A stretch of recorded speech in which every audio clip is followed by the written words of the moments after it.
بسم اللہ الرحمن الرحیم فبما رحمة من اللہ لنت لهم ولو كنت فظا غليظ القلب لانفضوا من حولك فاعف عنهم واستغفر لهم وشاورهم في الأمر فإذا عزمت فتوكل على الله إن الله يحب المتوكلين.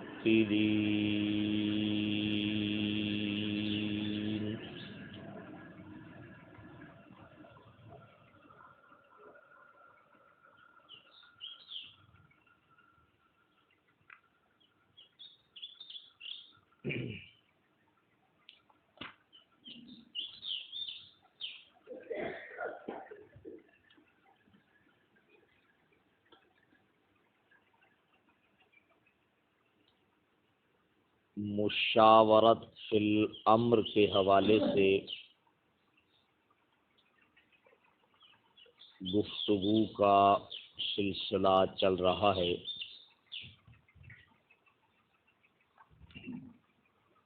مشاورت کا اصل معنی کیا ہے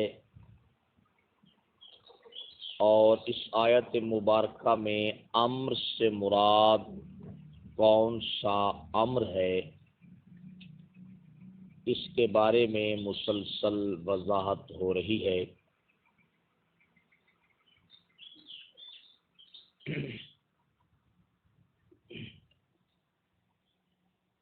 کل کے درس میں آپ حضرات کی خدمت میں یہ بات عرض کی تھی کہ نبی پاک صلی اللہ علیہ وسلم آپ کا مستقل معمول تھا کہ ہر ایسا قابل غور معاملہ، کیونکہ مشورہ اسی میں ہوتا ہے، قابل غور معاملہ کہ جس کے بارے میں کوئی وحی نازل نہ ہوتی تھی، نبی پاک صلی اللہ علیہ وسلم اس سلسلے میں مشورہ فرمایا کرتے تھے.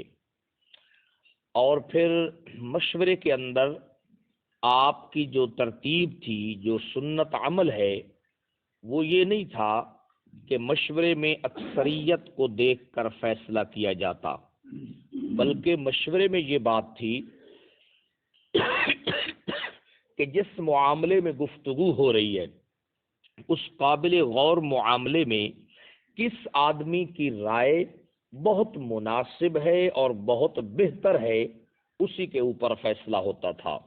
اس پر ایک مثال، جو مثالیں تو بہت ساری دی تھی، جو مثال بہت یاد رکھنے کے قابل ہے وہ غزوہ خندق کا موقع ہے کہ جس موقع کے اوپر خندق کھودنے کا جو فیصلہ ہوا تھا یہ مشاورت کے بعد ہوا تھا.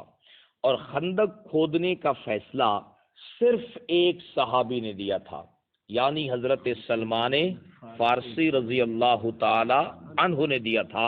باقی کسی صحابی کا بھی خندق کھودنے کا مشورہ نہیں تھا.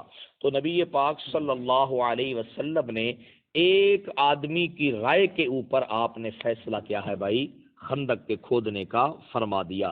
اس لیے دین کے اندر یا دین کے کسی مسئلے کے ثبوت کے لیے بھی یہ بات میں نے عرض کی تھی کہ یہ نہیں دیکھا جاتا کہ اس طرف افراد کتنے ہیں، یہ دیکھا جاتا ہے کہ جس بارے میں گفتگو ہو رہی ہے اس کے بارے میں جو دلائل دیے جا رہے ہیں تو دلیل کی قوت کس جانب ہے، دلیل کی قوت کس جانب ہے. افراد کی قلت اور کثرت کے ساتھ دین کے مسائل ثابت نہیں ہوتے. اب نبی پاک صلی اللہ علیہ وسلم جو تھے، آپ جو ہے مشورہ جو فرمایا کرتے تھے تو یہ محض امت کے لیے اس عمل کو مستقل سنت بنانے کے لیے اللہ رب العزت نے اس عمل کو جاری فرمایا. وگرنہ جس طرح بہت سارے اور مسائل کے اندر، امور کے اندر اللہ کی طرف سے وحی نازل ہوتی تھی، تو جن معاملات میں آپ مشورہ کرتے تھے ان میں بھی اللہ رب العزت وحی نازل کر سکتے تھے اور وحی کے ذریعے سے آپ کی رہنمائی کر سکتے تھے۔ لیکن چونکہ اب سلسلہ نبوت ختم ہونے والا تھا، سلسلہ نبوت ختم ہو چکا تھا، تو اس لیے بعد کے اندر تو چونکہ اب نئی نبوت تھی نہیں کہ ہر معاملے کے بارے میں وحی نازل کی جاتی، قیامت تک امت نے اپنے معاملات طے کرنے تھے، اس لیے اللہ رب العزت نے اپنے حبیب پر بھی بہت سارے معاملات میں وحی نازل نہ کر کے اور اس معاملے کو مشورے کے ذریعے حل کرنے کا جو طریقہ ہے اس کو اس لیے جاری فرمایا تاکہ قیامت تک آنے والی جو آپ کی امت ہے اس کے لیے مشورہ کرنا ایک سنت عمل بن جائے۔ مشورہ کرنا کیا بن جائے؟ ایک سنت عمل بن جائے۔ وگرنہ جس طرح اور معاملات میں وحی نازل ہوتی تھی، ان معاملات میں بھی اللہ وحی نازل کر کے مسئلے کی جو درست سمت ہے وہ وحی کے ذریعے سے بھی بتا سکتے تھے، مگر چونکہ مستقبل کے اندر وحی کا سلسلہ ختم ہونے والا تھا اور امت کو قابل غور معاملات میں جناب والا ایک درست رائے کی ضرورت پڑنی تھی، اس لیے اللہ رب العزت نے بہت سارے معاملات میں وحی نازل نہ کر کے مشورے والے عمل کو جاری کر دیا تاکہ قیامت تک آنے والی امت کے لیے مشورہ کیا بن جائے؟ سنت عمل بن جائے۔ یہ حکمت ہے مشاورت فی الامر کو جاری کرنے کے اندر۔ اور دوسری بات یہ ہے کہ امت کو مشورے کی فضیلت کا پتہ چل جائے کہ جب نبی پاک صلی اللہ علیہ وسلم اور حضرات صحابہ کرام کہ ایک طرف نبوت ہے، ایک طرف اس امت کے سب سے اعلیٰ ترین طبقے کے لوگ ہیں جو ولایت کے اعلیٰ ترین منصب پر فائز ہیں، جب وہ قابل غور معاملات میں جن میں وحی نہیں ہے ان میں کام مشورے کے ذریعے سے کرتے تھے، تو ہمیں بھی اپنے معاملات کس طریقے سے حل کرنے چاہیے؟ مشورے کے ذریعے سے حل کرنے چاہیے۔ سمجھ آئے گی نا؟ تو یہ اس تاکہ امت کو مشورے کی فضیلت کا پتہ چل جائے، اور دوسری بات کیا ہے کہ مشورہ کرنا امت کے لیے مستقل ایک آپ کی کیا بن جائے؟ سنت بن جائے۔ اور دوسری بات یہ ہے کہ یہ جو اجتماعی زندگی ہوتی ہے جس میں بہت سارے افراد نے مل کر چلنا ہوتا ہے، اس کا تسلسل اسی صورت میں رہ سکتا ہے کہ معاملات کو مشورے کے ذریعے سے طے کیا جائے۔ کیوں؟ اس لیے کہ اگر فرد واحد ہی ہمیشہ سب کچھ کرتا رہے تو باقی جو اس کے ساتھ افراد ہیں ان کے درمیان پھر اجتماعیت برقرار نہیں رہ سکتی، پھر ان کے ذہن میں یہی بات آئے گی کہ نہ ہماری کوئی اہمیت ہے، نہ ہمارے اندر کوئی صلاحیت ہے، نہ ہماری بات کی کوئی جناب والا ویلیو ہے، بس جو کچھ ہے فرد واحد ہی ہے جناب والا۔ تو اسی وجہ سے اجتماعی زندگی کا جو تسلسل ہے، ہم اپنی گھریلو زندگی کے اندر دیکھ لیں کہ اگر باپ اپنے کسی بھی معاملے کے اندر اپنے بیٹوں کے ساتھ مشاورت نہ کرے، بھائی اپنے بھائیوں کے ساتھ نہ کریں، رشتہ دار اپنے رشتہ داروں کے ساتھ نہ کریں، تو کیا خیال ہے کہ پھر بہتر انداز میں یہ نظام پھر چل سکتا ہے؟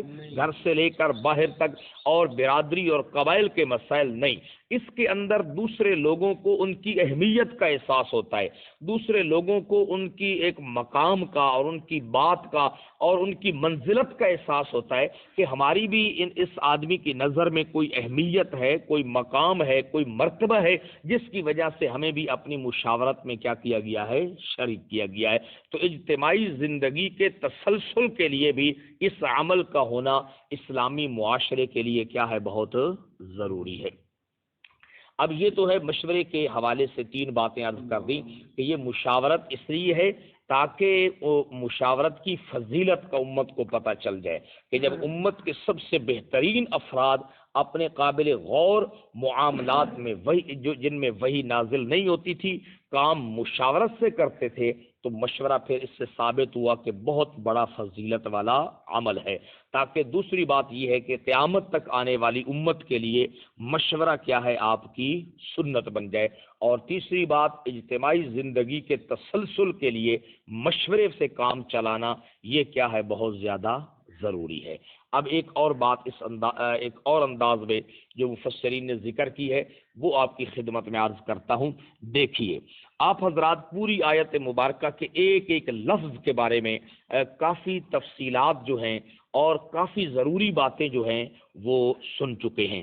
اب آپ حضرات یہ دیکھیں کہ اس آیت مبارکہ سے یہ بات ثابت ہو رہی ہے کہ کوئی بھی ایسا جناب والا معاملہ ہے جس میں 2 افراد، 3 افراد، 4 افراد، 5 افراد مل کر چل رہے ہیں، تو اس میں کیا خیال ہے کہ ان کا امیر اس آدمی کو بنانا چاہیے جس کے اندر بہت زیادہ سختی ہو یا بہت زیادہ نرمی ہو؟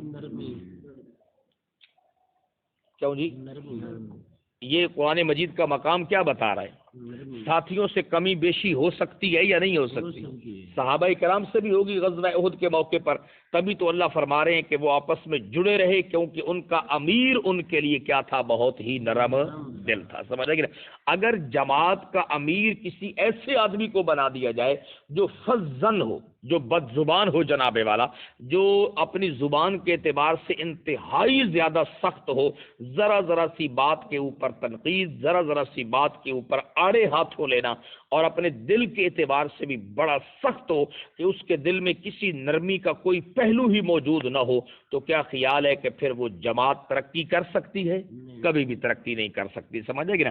اور دوسری بات، امیر جماعت کے لیے جن صفات کا ہونا ضروری ہے ان میں سے پہلی صفت کیا ہے؟ کہ وہ امیر جماعت نرم ہو. اس کے اندر کیا ہے؟ غصے کے مقابلے میں نرمی کا پہلو اس کے اندر کیا ہو بھائی؟ غالب ہو. اگر اس کے اندر